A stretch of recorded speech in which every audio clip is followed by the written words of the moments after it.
Hello everybody, welcome back to Windy Hill Rabbitry. Today we are going to be showing you our Rabbitry's first aid kit so that you guys can kind of get an idea of what to put into your rabbit first aid kit. Let's get on to the video. So when we open the first aid kit, we have this little tray that can lift in and out. This is a bin with tray that my mom got from the dollar store, I think. But anyway, inside we have a grooming kit, where we have a hard brush, a soft brush, and some nail clippers. So that goes in the top. We also have some gauze pads, so if a rabbit is bleeding or just needs to be wrapped up a little bit, we have some gauze pads to wrap them up. And then here we just have a ton of little baggies that I used for a presentation I was doing on rabbit first aid. And it was just something that I have in case we need to put a broken nail or something, or just something that we need to put in here. So I just kept those in there.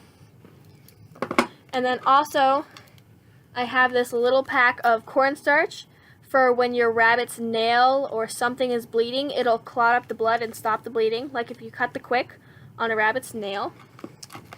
And then you lift off the lid and you look inside. It's all very organized.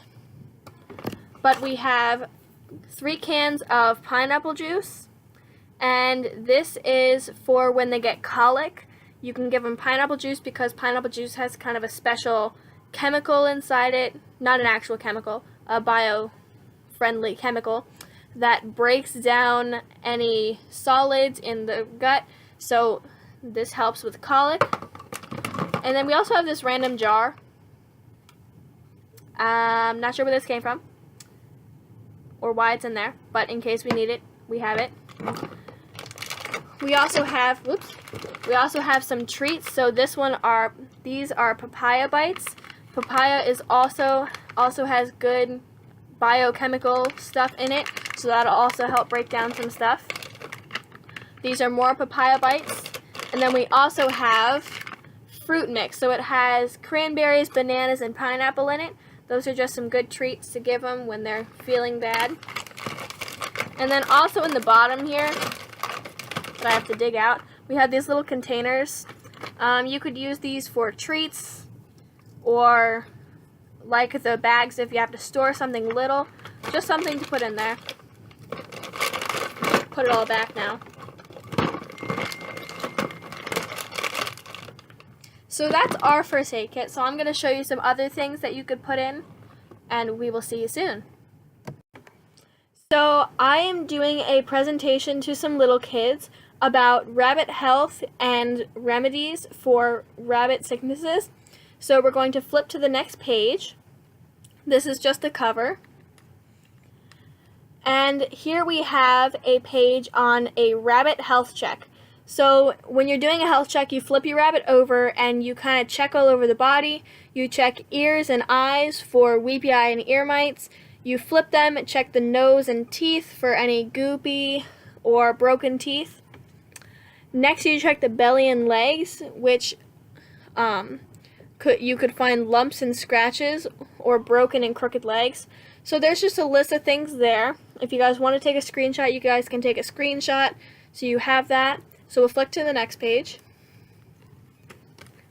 The next page is about nutrition. So there's just a rabbit food pyramid.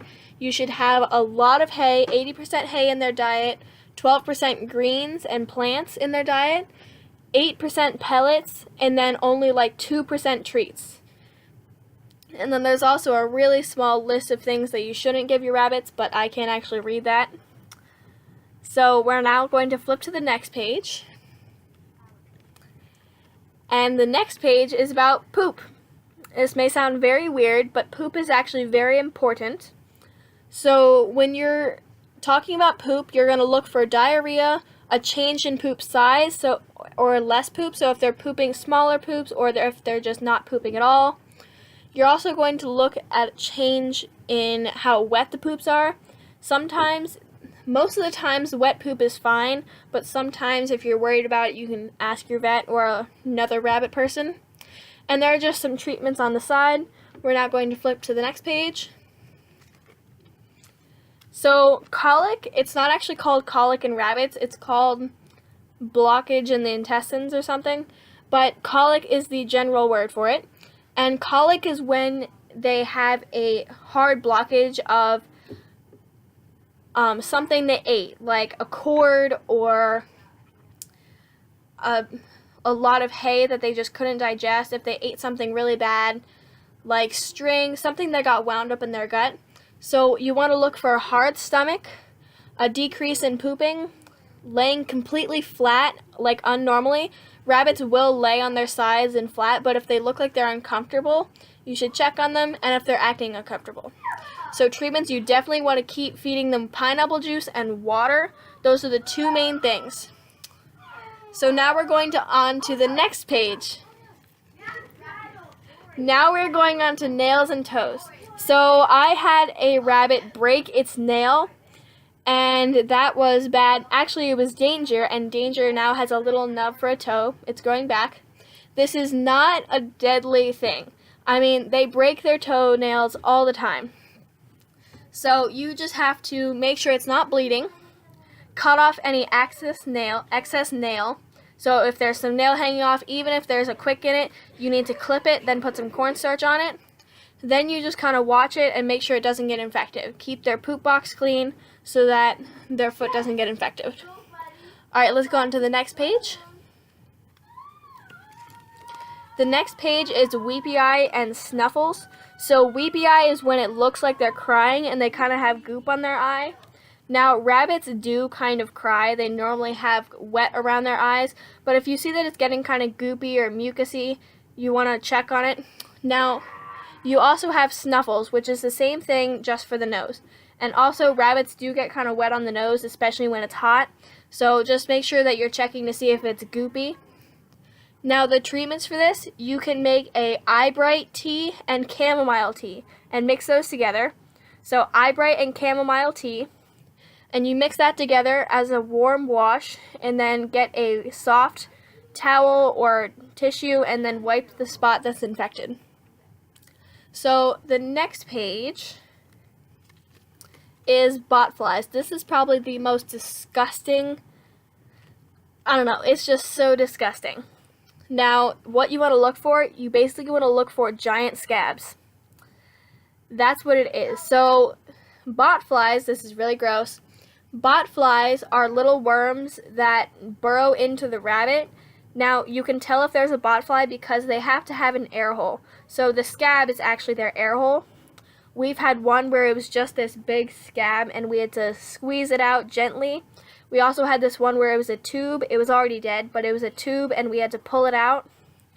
Now, you want to be very careful when you're taking these things out because they could puke into the wound and it could get really infected, and you don't want that. Or it could split and some of it will stay in there, which could cause in very bad situations. So the best thing to try first is to put some Neosporin or thick greasy oil on the air hole so that it can't breathe and it has to come up, and then you can try gently pulling it out, or you can just try squeezing it out. Be warned that it is very gross and pussy, so just be careful, but you do want to get that worm out. So the next page is apple cider vinegar. So apple cider vinegar is just something you use to treat. Apple cider vinegar is used as a antibacterial. So it cleans things. When my rabbit Sparks broke his tooth, we put that in his water so that it would keep his tooth clean, because what else do you do for a rabbit's mouth? And then it grew back. So you just use this as a disinfectant so that it cleans everything. So you can put it in their water. You can also use it to flavor things, like rabbit treats, or you can use it to flavor a dewormer if they have worms. So you just kind of use apple cider vinegar wherever you want to. It's definitely not harmful to the rabbits. You can use almost as much as you want, but don't use too much. So that is the end of the book. I am going to real quick flip back to the nutrition page, which is 1 page, 2 page. Here we go. Now, something I didn't mention on this card is that when you're looking at your rabbit food, you should look at the feed tag. And it should say minimum and max protein. Your protein should be no higher than 20%, and your fiber should be no less than 16. You want a lot of fiber and as little possible protein. Now sometimes, like if your rabbit is pregnant, they might need some more protein. That's okay, but when they're done, you might want to switch them to a lower protein food. Now, some rabbits are okay with the food that they're eating. If it's higher protein, that's okay. Just make sure that you're watching your rabbit to see if they're uncomfortable or if they're having a lot of wet poops. Then you want to switch their food to a higher fiber protein and less protein. Alright, thank you for viewing my little flashcard, and we'll see you in the next clip. So, the next thing that you should have in your first aid kit is a pipette or dropper. Now, you want to use this for if you need to feed your rabbit water or pineapple juice, like if your rabbit's colicking, also gas drops. So these are just good to have if you need to have any liquid put into your rabbit by force. Thank you for watching. We hope you'll subscribe and like our video, and we'll see you in the next one.